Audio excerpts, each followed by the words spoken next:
lo que nos pasa, nos puede suceder la misma cosa. Son esas mismas cosas que nos marginan, nos matan la memoria, nos queman las ideas, nos quitan las palabras. Si la historia la escriben los que ganan, eso quiere decir que hay otra historia. La verdadera historia, quien quiera oír, que oiga.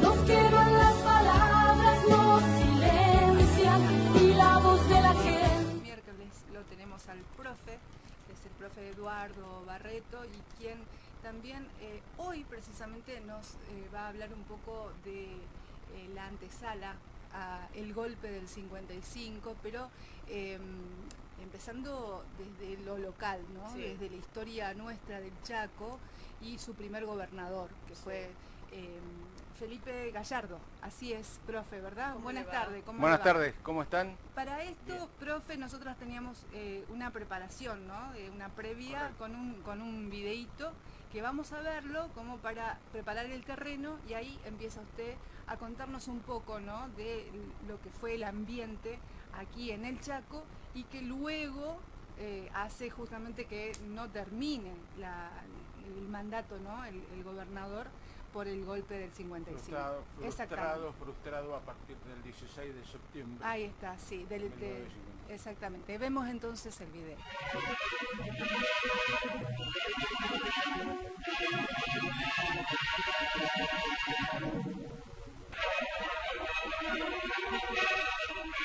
Resistencia, presidente Perón. Excepcionales protecciones alcanzan los actos con los que el pueblo de la flamante provincia celebra la asunción del mando de su primer gobernador. El comisionado nacional entrega el mando al gobernador electo, señor Felipe Gallardo, que presta el juramento constitucional. Gratula al señor Gallardo le decanta al presidente Perón, cuya alta representación invite. Presta juramento al vicegobernador, señor Felipe Vittel. El pueblo congregado para celebrar el trascendental acontecimiento cívico aclama a los nuevos gobernantes.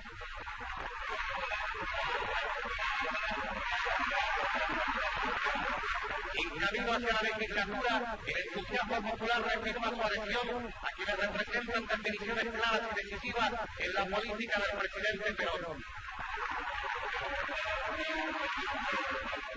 La elección como gobernador de la provincia, presidente Perón, del ciudadano don Felipe Gallardo, marca otra página de la historia cívica argentina en su definitiva marcha justicialista. Ahí está, entonces esta era la iniciación, claro, del estado de gobernación, ¿no? Aquí en el Chaco, a través del primer gobernador Felipe Gallardo, ¿verdad, profe? Efectivamente, y los que veíamos ahí con traje eran obreros, que muchas veces, de acuerdo a los testimonios de sus familiares, vistieron por primera vez un traje. Acostumbrados a vivir en overol y alpargatas, se pusieron un traje para ir como diputados obreros a la Cámara. 30 miembros tenía la misma, de los cuales 15 pertenecían al sector obrero. Y esto nos está dando la pauta de que la presencia sindical era muy fuerte. La semana pasada hablamos precisamente de que los obreros, de acuerdo a esta constitución que se sancionó en la escuela de niñas, hoy la escuela Raúl B. Díaz, en diciembre de 1951, ponía a los trabajadores en la primera línea de la formación del nuevo gabinete, de los concejales, de los tribunales, en una constitución que muchos atacaron por considerarla de corte marxista, de corte obrerista, de corte corporativista. Y esto fue lo que hizo que de pronto en el interior de la provincia, presidente Perón, los consejos municipales estuvieran formados también en su mayoría por obreros, porque también acá se exigía para llegar a ser concejal solamente el tener afiliación a una entidad, en este caso de primer grado, como era la CGT, ¿no? Sí. Y esto posibilitó la llegada de los trabajadores al poder político, no al poder económico, que es otra cosa. ¿Y cómo La fue el Constitución, en el preámbulo nomás, ya arrancaba con estas palabras: nos, el pueblo trabajador de la provincia, presidente Perón, etcétera, etcétera, donde está definiendo de alguna manera quiénes son los que van a encabezar el proceso de transformación revolucionaria en el Chaco. Habla de los trabajadores, es decir, ellos identificaban, de acuerdo con la doctrina justicialista, identificaban al pueblo trabajador como la nación. Y además esto proviene de una de las 20 verdades del justicialismo, donde dice que los únicos, hay dos clases de hombres, ¿no? Los que trabajan y los otros. Entonces, la Constitución del Chaco, de la provincia de Presidente Perón, colocaba en la primera fila de este movimiento a lo que ellos entendían que era la columna vertebral del movimiento de liberación, que era los trabajadores. Pero indudablemente que había que formar cuadros, había que empezar a organizar toda una provincia, y esto fue un proceso muy lento, habida cuenta de que la legislatura contaba solamente con 15 empleados, no sé si habría tenido alguna máquina de escribir, y había que organizar todo el poder judicial, todo el poder legislativo, y algunas entidades que tenían que ver con la salud, con la educación, y es en ese marco donde se van a crear entidades como el Instituto de Previsión Social, y otros organismos que le van a dar forma definitiva a la vida provincial. Así anduvimos desde el año 1953, en que asume Gallardo Vittel, construyendo digamos un poder que pasaba por darle, digamos, empoderamiento a aquellos sectores de menores recursos, y tratando de llevar adelante una revolución que tenía matices de poner la riqueza en función social. Por ejemplo, había uno de los postulados que sostenía que la tierra debe ser de quien la trabaja. Y se comenzó en el año 54 un proceso para expropiación de tierras incultas que estaban en manos del consorcio de Bunge y Bor, que actuaba en el territorio. Pero después este proceso no alcanzó a culminar debido al golpe de Estado, ¿no?, del 55. De todas maneras, esta postura asumida por don Felipe Gallardo creo que marcó un antes y un después en lo que se refiere al manejo político de lo que es una provincia, habida cuenta que se fueron de alguna manera marcando o trazando el panorama político y económico que iba a tener la provincia a partir de los años 53, y que era la de poner la producción al servicio, digamos, de un sistema federal que atendiera a las necesidades locales y no del centralismo porteño, como lo había hecho hasta ese momento. Y esto provocaba enconos, provocaba la ira de algunos sectores políticos que no toleraban de pronto que lo que había sido el privilegio de unos pocos desde la fundación del Chaco como territorio pasara a manos de quienes empezaban a adquirir derechos como trabajadores. Y también a partir de acá es donde la CGT se va a consolidar como organismo en defensa de los trabajadores, colocando por este hecho objetivo a los partidos tradicionales en la vereda de enfrente y profundizando lo que después se llamó la grieta social y económica, ¿no? La grieta. ¿De cuánto tiempo estamos hablando? Sí, no, esto es la profundización. Palabra, ¿no? Profundización, porque la grieta ya existía desde hace antes. Pero esto llegó a un, digamos, extremo antagónico tan grande que va a generar, cuando estalle el golpe de 1955, va a generar un proceso muy cruento, muy violento, y que de alguna manera viene a poner coto, viene a poner techo, viene a poner fin a un proyecto que nació en función de lo nacional y de lo popular.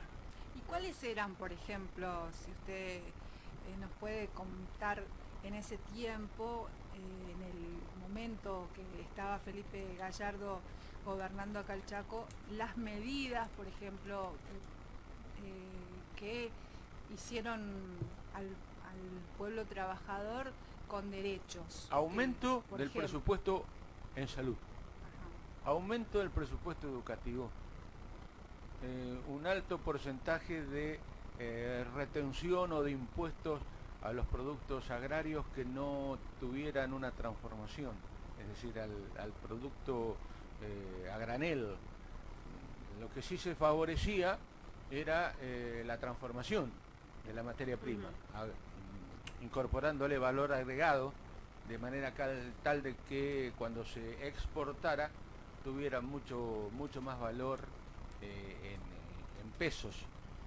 La política impositiva, que indudablemente se produjo para de alguna manera aumentar el desequilibrio fiscal que había en aquel momento y dándole un mayor desarrollo al Producto Bruto Interno provincial, fomentando la tarea de las pequeñas y medianas empresas a nivel agrícola-ganadero, fomentando el trabajo del algodón, que venía en declive en cuanto a la calidad de la fibra, y para ello era necesario la transformación económica de la misma, creando, por ejemplo, la Junta Nacional del Algodón, que era un hecho muy propicio, pero que costó mucho poder transformarla y traerla para que tenga su sede acá en el Chaco.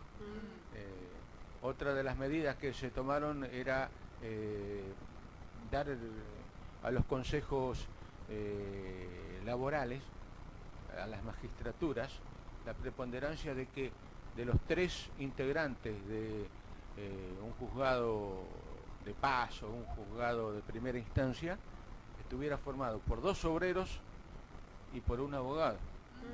Lo que da la idea de que en este marco también se prefería, o mejor dicho, no es que se prefería, se lo había reglamentado para que los trabajadores tuvieran una preponderancia en las decisiones políticas y sociales. Incluso el hecho más descollante que tuvo don Felipe Gallardo y que provocó tal vez el encono, el enojo y en muchos lados tal vez la negación del hecho en sí, fue en el momento en que se estaba revirtiendo el proceso político nacional con la actuación de los grupos opositores desestabilizadores. Don Felipe Gallardo planteó que iba por la creación de las milicias populares. Él le garantizó, él dijo eso. él garantizaba al ministro del Interior, él garantizaba a las autoridades nacionales y a quien fuera necesario 3.000 hombres armados que estuvieron a punto de, digamos, usar las armas cuando en aquella semana del 16 al 19 de septiembre de 1955, el secretario general de la CGT a nivel nacional le pide a través de los organismos de seguridad que Perón había creado, porque la CIDE, Perón no le tenía confianza y va a crear otro organismo paralelo que se llamaba KES, cuya sigla tienen que ver con los servicios secretos, y donde se establece que se ponían a la orden del gobierno popular y nacional 3.000 obreros armados. Esto después le va a traer muchos conflictos a don Felipe Gallardo al momento de la detención, porque incluso el comandante del Comando Militar de la Liguria lo agarró de las solapas, lo tomó de las solapas y le pedía el lugar donde estaban ubicadas las milicias obreras y donde estaban las armas que tenían los trabajadores para salir a la calle. O sea, lo estaba presionando para que confiese dónde estaban. Y dónde estaba el jefe de policía de la provincia. Ajá. Y dónde estaban las armas y dónde estaban los hombres. Este es un tema muy polémico. Hay muchos sectores historiadores que niegan su existencia. Nosotros tenemos documentos descifrados de la propia CIDE, del propio Perón, que hablan de que al momento en que empieza a sospecharse de que se viene un golpe cívico-militar, don Felipe Gallardo comienza a aceitar la maquinaria de la CGT para ponerla al servicio del gobierno nacional y popular. Profe, le quería preguntar, vamos a tener una columna especial sobre lo que ocurrió, digamos, en esa masacre en la plaza por el golpe del 55. La semana que viene, justo vamos a estar en 12-13 de septiembre. Ajá. Y Sí, podemos, el 16 podemos fue el día de hablar, los bombardeos, claro. ¿no? podemos hablar Le de podemos lo dedicar que entonces. ocurrió el 15 de junio de 1955 con la masacre de los aviones de la Fuerza Aérea que masacraron a un pueblo indefenso. Exacto. En la Plaza de Junio, y los prolegómenos de lo que fue la revolución libertadora, entre comillas, que Sí. empezó a gestarse en Córdoba Los a partir eufemismos del otra vez. 15 o 16 de septiembre, y que en el Chaco alcanzó matices particulares y una impronta distinta a lo que ocurría en otras provincias, habida cuenta de que tuvo, digamos, ribetes que están rozando lo felinesco en términos cinematográficos, ¿no? Sí. Por cuanto hay aquí un romance entre lo que fue la iglesia y el peronismo, cosa que no ocurrió en otro lado, donde la iglesia se colocó del lado de la derecha, De los contras peronistas, digamos. de los antiperonistas, y acá en el Chaco, con Monseñor de Carlo y Monseñor Alumni tuvieron, digamos, otra impronta, tuvieron otro matiz, tuvieron otro corolario, y hay muchas anécdotas vinculadas a que lo que hizo Monseñor Alumni cuando Felipe Gallardo y Milian Ford y toda la cúpula del peronismo estaban detenidos lo que hizo él para salvar la vida del que fue el primer mandatario de la provincia, presidente Perón. Eso está volcado en nuestros trabajos de investigación, pero además, a partir del día en que asumen las autoridades del comando con asiento en la Liguria, a partir de ahí va a comenzar el proceso de pretendida desperonización de la provincia, que va a traer persecuciones, detenciones, torturas, destrucción de emblemas, quemazones, despidos y toda una política antipopular que vamos a ver precisamente en la próxima semana. Muy bien, profe, la verdad que muy interesante y algo también que casi no se sabe, que no se escucha por ahí. No se ve, no se siente, no se ve. no se escucha, porque hay una historia que quiere taparlo. Se quiere dar, exactamente. Gracias, profe, por venir. Hasta la próxima.